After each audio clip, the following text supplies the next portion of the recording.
TikTok account delete করার জন্য আমি চলে যাব হচ্ছে প্রথমে প্রোফাইল অপশানে। প্রোফাইল অপশানে আসার পরে উপরে দেখবেন থ্রি ডট মেনুতে ক্লিক করবেন and setting and privacy and অ্যাকাউন্টে ক্লিক করবেন। ডিলেট অ্যাকাউন্টে ক্লিক করবেন।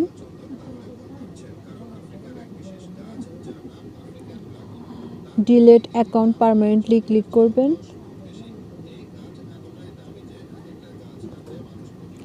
তো আমি প্রথম অপশনটা দিয়ে দিলাম কন্টিনিউ।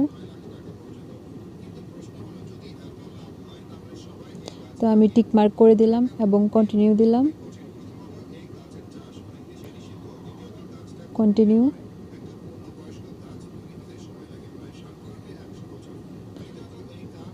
এখন হচ্ছে আপনি যে ইমেল বা ফোন নাম্বার দিয়ে অ্যাকাউন্টটা ক্রিয়েট করেছেন ওইখানে একটা কোড যাবে, ওই কোডটা এখানে নিয়ে আসবেন অ্যান্ড ডিলিট অ্যাকাউন্টে ক্লিক করবেন।